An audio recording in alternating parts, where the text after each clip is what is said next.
Assalamualaikum warahmatullahi wabarakatuh. Apa kabar semuanya? Jumpa lagi kita di BMP 2 Channel bahas masalah perbankan dan perumahan. Kali ini kita akan membahas tentang TAPRA, Tabungan Perumahan Rakyat, yang saat ini begitu mendominasi beritanya di jalan media. Nah, mengapa TAPRA ini banyak ditentang oleh berbagai kalangan masyarakat, baik para ahli hukum, ahli ekonomi, juga pengamat kebijakan publik, demikian juga ditolak oleh para pekerja dan asosiasi pengusaha. Karena mereka itu, para pekerja ini nantinya wajib mengikuti program TAPRA ini melalui pemotongan gaji atau upahnya. Nah, teman-teman dan saudara-saudara sekalian, saya tidak ingin mengulang apa yang sudah banyak diulas oleh para ahli itu ya, dan juga termasuk para pekerja, termasuk asosiasi pengusaha dan juga anggota DPR, semua sudah memberikan pendapatnya. Saya hanya ingin mendalami sejauh mana para peserta ini akan mendapatkan manfaat dari TAPRA itu. Seberapa mungkin mereka yang menyetorkan tabungannya itu bisa mendapatkan manfaat dari tabungan yang wajib itu. Walaupun aneh ya, tabungan tapi wajib gitu. Jadi terus apa manfaatnya? Mari kita bahas satu persatu. Yang terkait dengan TAPRA itu, pertama adalah para pekerja. Bahwa semua pekerja, baik ASN, karyawan BUMN, BUMD, pekerja swasta, buruh, dan juga pekerja mandiri, semuanya itu wajib mengikuti program ini. Dan mereka akan dipotong gajinya itu. Kalau pekerja swasta itu 2,5%, karena yang 0,5% itu dibebankan kepada pemberi kerja, yaitu pengusahanya. Sementara pekerja mandiri yang dia bekerja bukan mendapatkan gaji atau upah, tetapi mereka mempunyai penghasilan, itu juga diwajibkan, sehingga mereka harus menyetorkan tabungan itu per bulan 3%. Nah, itu para pekerja yang dibebankan kewajiban untuk mengikuti program TAPRA ini. Kedua yang perlu kita pahami yaitu kepada siapa target TAPRA ini akan diberikan manfaatnya, yaitu kepada masyarakat berpenghasilan rendah (MBR) untuk pembelian rumah pertama mereka, atau pembangunan rumah pertama, atau perbaikan renovasi rumah pertama mereka. Nah, siapakah MBR itu? MBR itu adalah mereka yang batas maksimum penghasilan per keluarganya adalah 8 juta rupiah. Jadi seandainya kebetulan di dalam keluarga itu suami dan istri sama-sama bekerja, maka maksimal penghasilannya jika digabung itu adalah 8 juta rupiah. Kecuali untuk Provinsi Papua dan Papua Barat, batas maksimalnya adalah 10 juta rupiah. Mereka inilah yang masuk dalam kategori masyarakat berpenghasilan rendah yang bisa mengajukan pembiayaan untuk pembelian rumah mereka atau pembangunan rumah mereka atau renovasi rumah mereka, tapi semua yang pertama. Kemudian apalagi yaitu jenis rumah apa yang bisa dibeli dan memperoleh manfaat dari TAPRA ini, yaitu rumah subsidi. Rumah subsidi itu yang seperti apa? Yaitu rumah yang harganya ditetapkan oleh pemerintah. Ada yang di satu daerah 250 juta, ada 150 juta, ya tergantung daerahnya. Tetapi harga itu semuanya itu ditetapkan oleh pemerintah.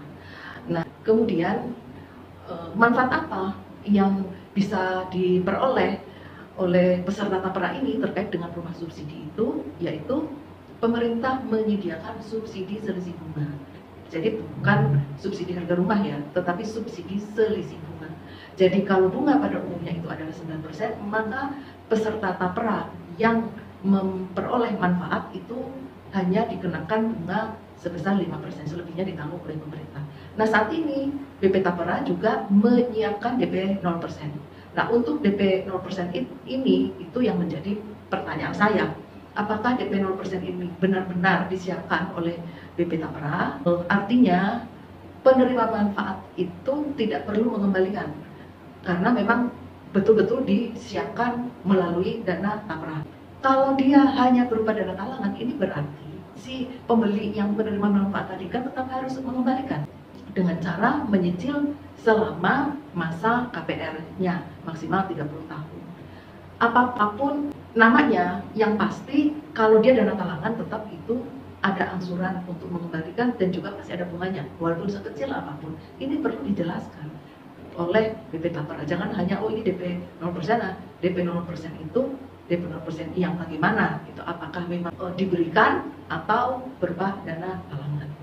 Nah, kemudian yang keempat perlu kita ketahui adalah bahwa di dalam Undang-Undang Tapera itu salah satu azasnya adalah gotong royong. Di dalam penjelasan undang-undang itu dijelaskan yang dimaksud gotong royong itu adalah sama-sama saling tolong menolong dalam menyediakan rumah layak huni bagi MBR, masyarakat berpenghasilan rendah. Itulah yang menjadi salah satu azas di Undang-Undang Tapera. Oke, lanjut.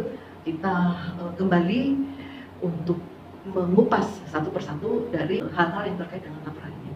Pertama, pekerja yang tadi wajib ikut. Dengan demikian penghasilannya, gaji atau upahnya itu akan dipotong sebesar 2,5%, karena yang 0,5%-nya itu kan ditanggung oleh pemberi kerja.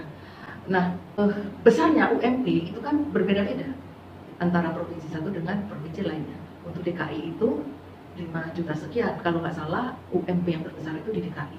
Mohon koreksi ya saya kalau ada daerah lain yang UMP-nya lebih besar dari DKI. Kemudian daerah lain itu ada yang 4 juta, 3 juta, bahkan ada daerah yang masih di bawah 3 juta UMP-nya, kalau nggak salah 2,8 juta gitu ya. Nah, mereka ini walaupun penghasilan berbeda-beda, tetapi karena aturannya itu yang wajib menjadi peserta itu dan UMP, otomatis semua mereka itu yang penghasilannya minimum UMP itu harus wajib ikut serta. Berarti mereka itu akan dipotong gajinya. Nah, sekarang kita lihat target sasaran itu adalah MBR yang penghasilannya maksimal 8 juta. Nah, jadi bagaimana kalau tadi azasnya itu adalah gotong royong, saling tolong menolong? Apakah wajar, apakah logis yang berpenghasilan 5 juta bahkan di bawah itu menolong yang berpenghasilan 8 juta gitu ya? Bisa saja terjadi yang punya penghasilan 5 juta itu sudah mempunyai rumah, yang 8 juta belum punya rumah, sehingga mereka yang diberi prioritas untuk menikmati program tapera ini. Jadi seperti itulah ya, banyak hal-hal yang menurut saya itu tidak logis dan tidak wajar dan tidak adil. Kemudian mengenai rumah ini kan tadi yang saya katakan, pemberian subsidi dari pemerintah itu hanya subsidi selisih bunga. Nah, bagaimana kalau orang ini mempunyai uang cash untuk membeli, artinya tidak melalui KPR, lalu subsidi apa yang diberikan pemerintah? Iya kan, walaupun dia sebagai peserta tapera, karena yang tersedia subsidi itu ada subsidi selisih bunga, yang mana ini berasal dari APBN yang dinamakan FLPP, fasilitas likuiditas pembiayaan perumahan gitu. Dana FLPP ini itu saat ini itu ditempatkan dan dikelola oleh BP Tapera. Sehingga BP Tapera itu ketika memberikan subsidi ini yaitu dari yang FLPP itu. Jadi sekarang yang Tapera ini untuk apa begitu ya? Karena yang selisih bunga tadi ternyata sudah disiapkan melalui dana FLPP itu. Jadi banyak hal-hal yang kita pertanyakan gitu mengenai tujuan dari menghimpun dana masyarakat dengan nama tapera ini sebetulnya mau ngapain sih pemerintah gitu loh ya, mau ngapain.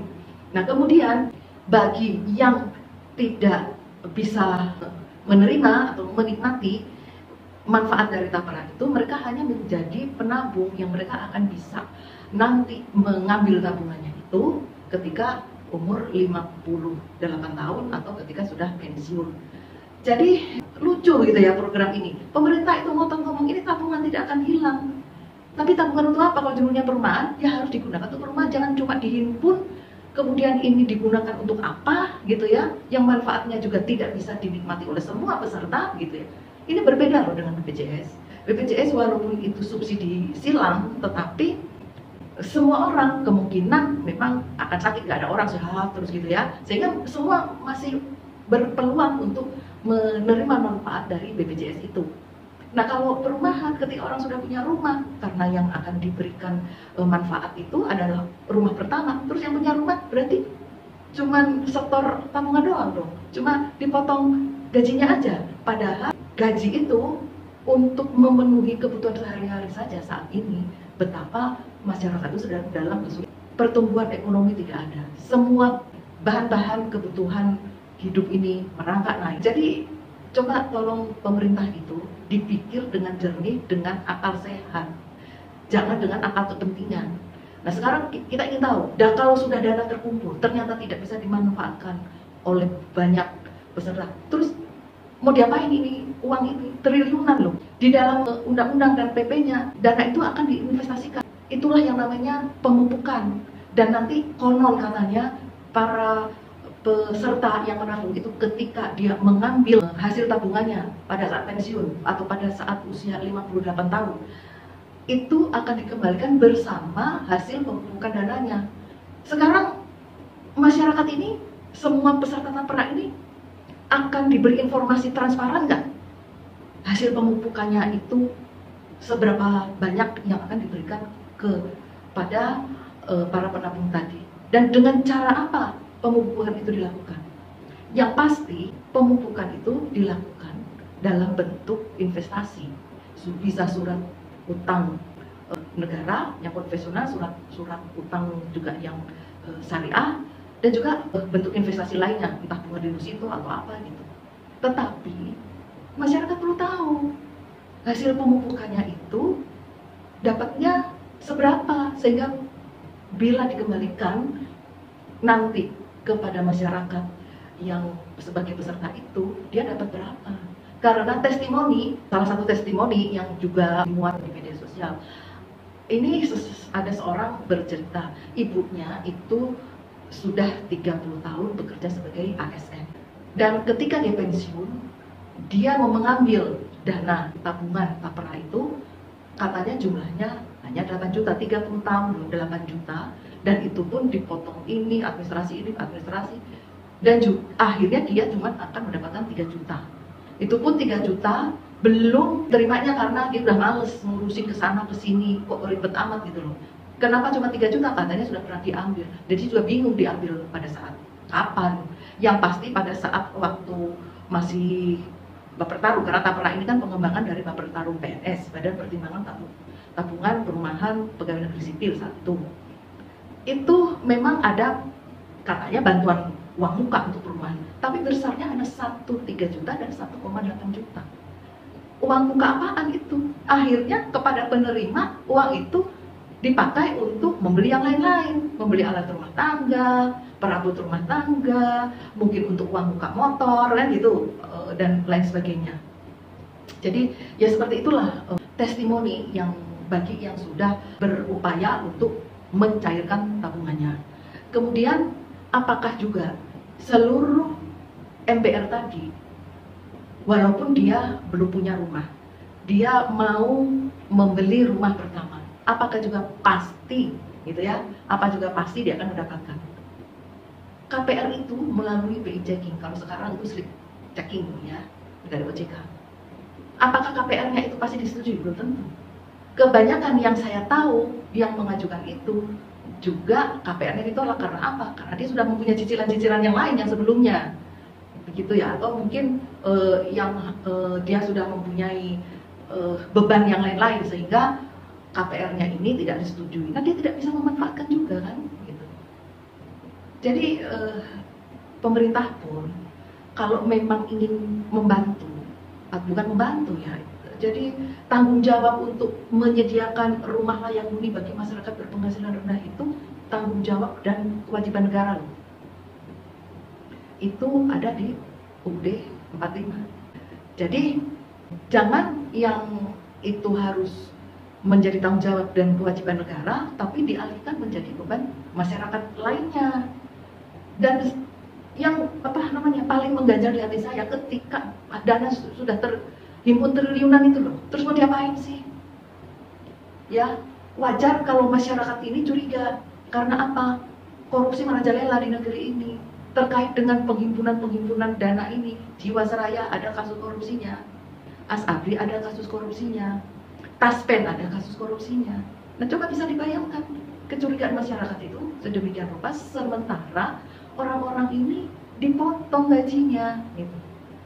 Jadi demikianlah saya menyampaikan beberapa hal saja yang ini mungkin bermanfaat juga untuk diketahui. Jadi kesimpulannya, apakah wajar kalau kebijakan ini diterapkan, dan apakah logis kalau masyarakat itu menolak program ini? Kalau menurut saya logis untuk ditolak, karena memang tidak jelas pemanfaatannya, dan juga terhimpun sekian triliun itu untuk apa? Rasanya bukan hanya masalah dipotong menurut pemerintah sih sedikit, tetapi masyarakat dengan gaji UMP itu aja kadang-kadang dia minus untuk menutupi kebutuhan hidupnya setiap bulannya.